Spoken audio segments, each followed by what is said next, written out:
Bom, nós estamos falando sobre hedonismo versus santidade, nessa primeira parte do programa. Primeiro, o conceito de hedonismo, porque é uma corrente filosófica, né, antiga, e as nuances disso na história do pensamento do ser humano.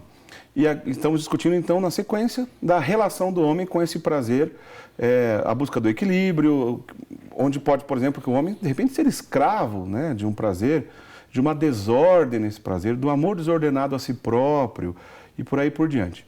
Agora, padre, para a gente ainda continuar e para valer a gente entrar no nosso tema, e quando a relação entre esse prazer e a fé em si, nós começamos a ver virtudes heróicas, né? Saindo agora do equilíbrio e passando agora para olhar para os santos, para a vida dos santos, para essas virtudes heróicas. A pergunta que eu vou fazer para o senhor, para a gente nortear essa parte da conversa. Os santos não sentiam prazer? Ah, se existiram seres humanos que de fato entendiam o que era prazer, eram os santos.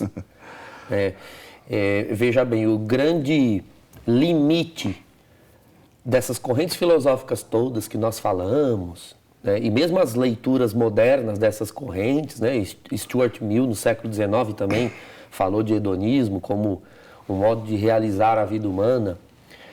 Mas a grande limitação dessas correntes é olhar para o ser humano do ponto de vista materialista. Ou seja, que tipo de prazer? Né? De que tipo de prazer estamos falando? Prazer físico. Porque, de fato, o corpo sente certos prazeres. Acontece que nós não somos apenas um corpo físico. Nós temos alma espiritual. Então, não existe só prazer físico, existe prazer emocional, existe prazer espiritual. E, de fato, se nós formos honestos ao analisar o que é um ser humano na sua constituição, nós vamos verificar que o corpo, por mais prazeres que possa sentir, ele tem um limite. Tanto na sustentação desses prazeres enquanto o corpo vive, como na duração como um todo, da capacidade de sentir prazer. Né? Ou seja, um dia nós morreremos. Então, o corpo ele não pode ser a nossa única fonte de prazer. O que em nós, de fato, é imortal? O que em nós, de fato, merece ser cultivado? A alma espiritual, as nossas faculdades interiores e a nossa relação com Deus. Então, os santos foram esses que souberam dar o devido valor aos prazeres físicos, naquilo que é a sua finalidade na nossa natureza, e souberam buscar os verdadeiros prazeres. Então, quem não conhece o cristianismo ignora esse ensinamento.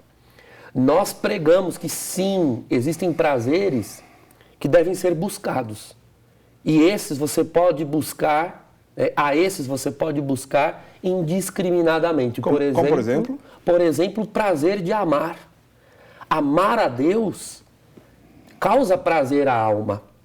Amar aos irmãos, embora às vezes seja doloroso, né, difícil em termos de aquisição de virtude, ele traz uma satisfação interior. E existem os prazeres da alma.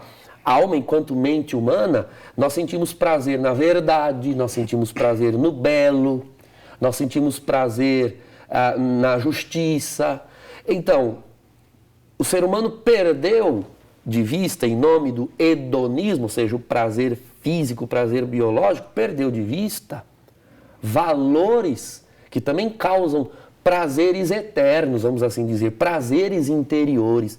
Os santos cultivaram esse prazer, o prazer da oração, o prazer de conhecer a Deus, conhecer o Criador, o prazer de conhecer a si mesmo e descobrir que nós podemos ser livres, né? Então, não nos deixar escravizar pelo corpo, mas porque somos seres de alma espiritual, ter o governo sobre o corpo e inclusive usufruir dos prazeres sem permitir que os prazeres do corpo nos levem ao afastamento de Deus, que é o que nós chamamos de pecado.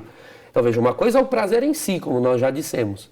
Outra coisa é quando o prazer se torna objeto de pecado. Então, por exemplo, um ser humano em si, ele não é pecado, ele é obra das mãos de Deus, ele é imagem e semelhança. Agora, um ser humano, ele pode ser usado, enquanto criatura, ele pode ser ocasião de pecado. Por exemplo, quando alguém faz de outro a razão de ser da sua vida, né? O que nós chamamos de idolatria. Qualquer coisa pode ocupar o lugar de Deus, sejam coisas ou pessoas. Então, uma pessoa não é um mal, mas eu posso torná-la um mal em mim quando eu coloco a pessoa, o ser humano, no lugar de Deus. Então, o problema não é que existam seres humanos. O problema é o comportamento interno de certos seres humanos em relação a outros. Assim também, o pecado não é existir prazer e nem senti-lo.